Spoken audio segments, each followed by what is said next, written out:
Patriargramme.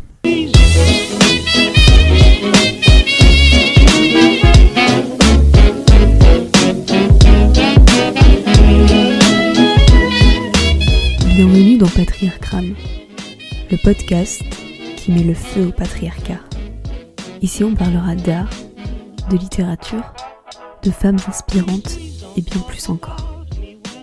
Je suis Louise Lucas et je vais t'emmener à la découverte du long et épineux chemin qu'est le féminisme. L'art performance est un mode d'expression artistique contemporain dans lequel l'œuvre est le déroulement temporel d'une mise en scène, d'un ensemble de gestes, d'actes, d'attitudes, d'événements comportant une part d'improvisation. L'œuvre performance s'inscrit dans le temps et non dans la matière. Pour que tu apprécies davantage l'écoute de cet épisode, j'ai publié sur le compte Instagram du podcast @patriargramme des images de toutes les performances que je vais te raconter.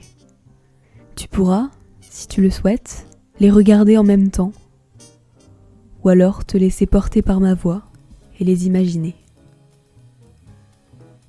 Cinémathèque des réalisateurs de Jonas Mekas, New York, 1965. Se déroule alors le Perpetual Fluxus Festival, un festival organisé par le groupe Fluxus, un mouvement d'art contemporain né durant ces années 60, dont faisait notamment partie Yoko Ono. Shigeko Kubota, artiste japonaise, réalise alors sa performance Vagina Painting. Elle a attaché un pinceau dans ses sous-vêtements et donne ainsi l'illusion de peindre avec son vagin. Des traits rouges marquent alors la grande toile sur laquelle l'artiste se tient, évoquant le sang menstruel. Bien que Shigeko Kubota n'ait jamais réellement évoqué la portée féministe de son œuvre, il est très facile d'y trouver une signification engagée, voire politique. Le monde de l'art des années 60 mettait plus qu'à l'honneur l'homme. Le génie créatif était jugé exclusivement masculin. Alors quand vous étiez artiste, mais que par ailleurs vous aviez un vagin, il vous fallait une sacrée dose de courage et de détermination pour espérer avoir ne serait-ce qu'une pointe de reconnaissance. Ce courage, Shigeko n'était pas seule à l'avoir. Vali Export, une artiste autrichienne de la même époque, a elle aussi utilisé l'art comme outil pour briser les codes sexistes. C'est un vrai modèle d'empowerment. Laisse-moi te raconter des fragments de son travail titanesque. Munich, 1968. L'artiste Vali Export s'apprête à donner naissance à Genital Panic. Elle est vêtue en conséquence. Vêtements en cuir, symbole de virilité et de force, et pantalon ouvert à l'entrejambe de manière à ce que son sexe soit visible. Cheveux ébouriffés dotés d'un incroyable volume et armée d'une mitraillette factice, elle est menaçante, voire même effrayante. La performance débute. Elle pénètre dans un cinéma munichois. Dans une des salles est alors projeté un film pornographique et la salle est principalement occupée par des hommes. Vali les pointe un par un avec son arme, leur criant qu'ils ont devant eux un véritable sexe féminin à disposition. Certains penseront que cette démarche artistique penche vers l'extrémisme, et d'autres même crieront au féminazie. De mon côté, je salue l'implication de l'artiste avec le message puissant que véhicule son art. Avec Genital Panic, Vali Export crie à la société patriarcale des années 60 de revoir la place qu'elle offre aux femmes, du moins aux femmes objets.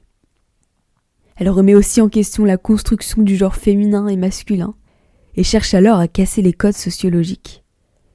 Ici, elle est sujet, non pas objet, et encourage les femmes à se libérer du carcan et à la rejoindre. Nous sommes en 1968 et Vali a très bien compris qu'il ne fallait pas passer par 4 chemins pour ne plus incarner l'autre. Replongeons-nous 9 ans plus tard, en 1977, cette fois-ci dans notre capitale. Nous sommes au Grand Palais et a lieu la Foire internationale d'art contemporain.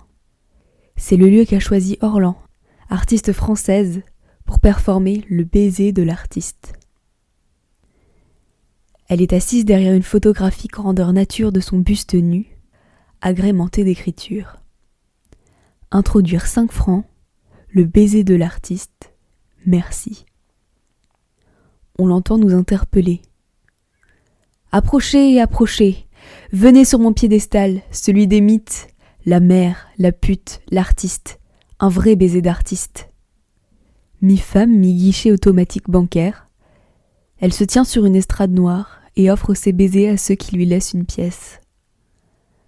À sa droite se trouve une autre silhouette en bois. Elle y est représentée en Vierge Marie. Pour le même prix, on peut lui offrir un cierge. Comme tu t'en doutes, cette performance fait scandale et est également très médiatisée. De mon côté, j'ai adoré son audace. Et je ne suis pas la seule. Elle a questionné la place du corps féminin en incarnant elle-même une femme-objet. En réponse, elle n'a eu qu'une société choquée par une performance ayant pour but de dénoncer la vision que cette société avait du corps des femmes. Paradoxal, non ? Pour finir ce premier épisode, je te propose de me suivre au musée parisien des arts asiatiques, le musée Guimet. Nous sommes le 4 septembre 2016 et se déroule l'exposition Araki. Araki, c'est un photographe japonais. On admire son travail, on déambule devant ses photographies. Et tout à coup, on entend des gémissements. On se rapproche de sa célèbre photographie « Paysage avec couleur », présentant une jeune fille dévorant à 2 mains un morceau de pastèque. La photo est colorée grâce aux fruits et au ruban noué au dos de la modèle, qui porte un kimono avec de superbes motifs violets. On baisse notre regard, et Déborah de Robertis, artiste et performeuse luxembourgeoise, se tient assise là, sur le sol, jambes écartées, juste en dessous de l'œuvre. Les gémissements émanent d'une bande sonore préalablement enregistrée. L'artiste est vêtue d'un kimono, laissant sa poitrine apparente, et dévore elle aussi une pastèque, sauvagement, à main nue. Une GoPro est attachée sur sa tête. Elle performe paysage avec GoPro. Une manière pour elle de renverser le regard sur la nudité dans l'art. Le modèle devient sujet. Elle explique. Et si le modèle sortait de son mutisme pour briser ce silence muséal et nous jouir en pleine face ?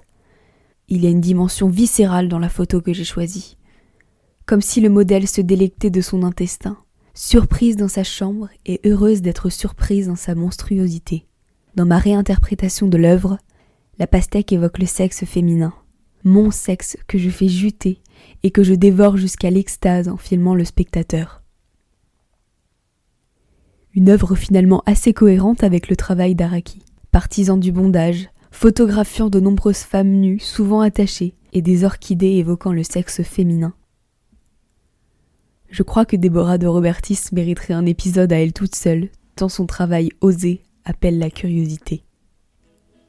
Patriarchram, c'est fini pour aujourd'hui. Si cet épisode t'a plu, n'hésite pas à me le dire sur le compte Instagram du podcast, @patriarchram, à me laisser un commentaire et à partager l'épisode à ton entourage. Prends soin de toi. À la prochaine!